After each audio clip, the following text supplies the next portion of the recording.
There are some basic concepts in MPI. Concept you need to be familiarized with. Concept when somebody mentions, you say, oh, you are talking about MPI. Concept like indicators. And what do indicators do in MPI? It is indicators, they capture poverty and they guide policy. Why? For the implementation of policies that can help the masses. We have what we call dimension. This is simply categorizing these indicators into groups. We have what we call national MPI. National MPI are computed by nations, countries, and it is done in peculiar to the country. So what Nigeria does is different from what another country does. Why? Because this is peculiar to that country, and the essence is to capture the poverty that is related to that country in their own context. So for us now, we might look at school lag as we want to define it this way. We want to say, if this is this, in our own context. Another country might say, no, if this is this is how we see it in our country. So this is what the national MPI does. Why? Because you are here today. It is true they serve us tea break, but I know some of you decided to take tea because you are okay with tea. For you, tea is breakfast. For some, if they've not put together all that is served over there, it is not yet breakfast. True or false? We have what we call units of identification. This unit, it refers to the level at which deprivations are assessed. That level that you want to assess deprivation, do you want to assess it at individual level? Do you want to assess it at household level? Do you want to assess it at community level? Do you want to assess it at school level? What level do you want to assess this poverty?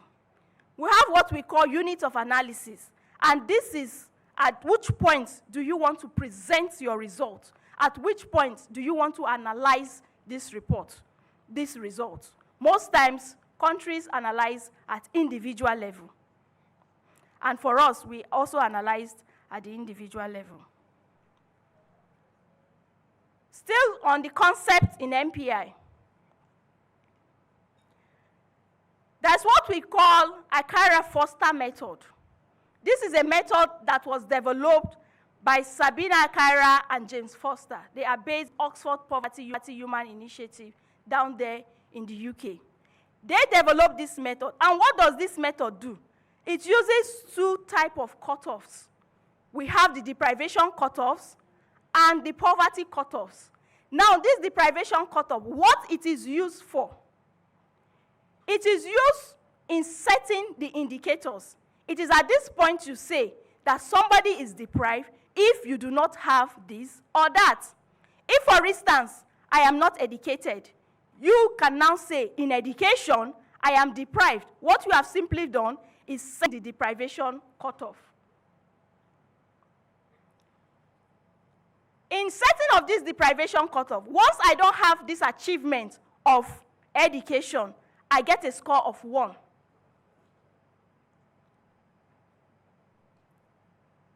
But once I have it, I get a score of 0. Because why? I am not deprived in education. Poverty cutoff, it is at this point you set or you know who is poor or not. At deprivation level, you don't know who is poor or who is not poor. Not yet. It is at poverty level that you now know who is poor or not poor. There is what we call weight. Weight is the importance that you are attaching to a dimension, an indicator. And we do that in MPI. We set the weights. We have what we call censoring. Censoring simply means is a process where a household is seen as non-poor. If its achievement falls below the poverty cutoff, what that simply means is this.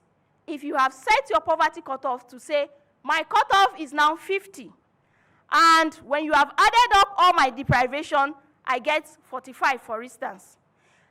Don't be carried away by this cutoff thing that I kept on mentioning. It's very simple with what happens in school. In school, we do a lot of subjects. So see those subjects as the indicators. In every subject that I have written, 4 subjects I wrote, I have scored some marks. Now for each of those marks that I have scored, that is like the achievements that I have made in that marks. The lecturer or the teacher knows that for you to say you have passed this subject, you must have scored up to this number. If I did not score up to that number, that lecturer says, I am what? I have failed. But in MPI, if you have set a poverty cutoff at a certain number, and an household did not get up to that cutoff that you have set, let me call the cutoff your passing mark. If you set it at 50, and a household gets 45, what happens in MPI is that you censor that household. You see that household, that the household is not poor. It's the reverse. In exam, the household have failed. In MPI, the household is not poor. And by censoring, what you are simply doing is you are assigning a 0 to that household instead of deprivation of 1.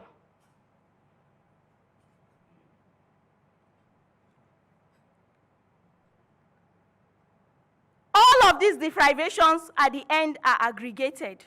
All of this one that this household will be getting based on their deprivation will be what?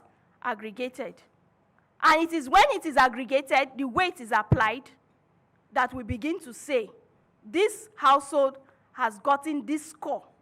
And once the household did not get up to the poverty cutoff, that household is censored, which means seen as not poor.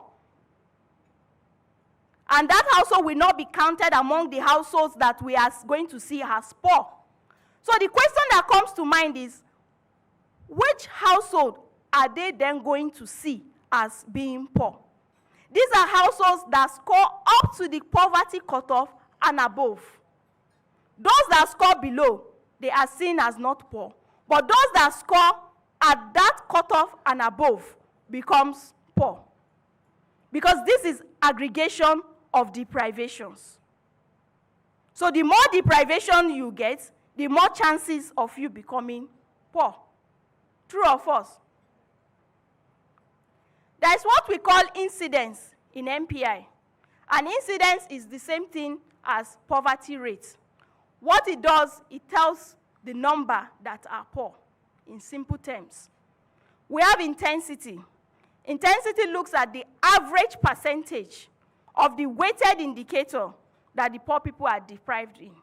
To say that, on average, what is the percentage of these deprivations that these poor people suffer? An MPI simply shows the share that these poor people experience of all of this deprivation. An MPI is arrived at multiplying the incidence by the what? The intensity, which is simply H, stands for incident, A, intensity. When you multiply these two values, you will get what? The MPI.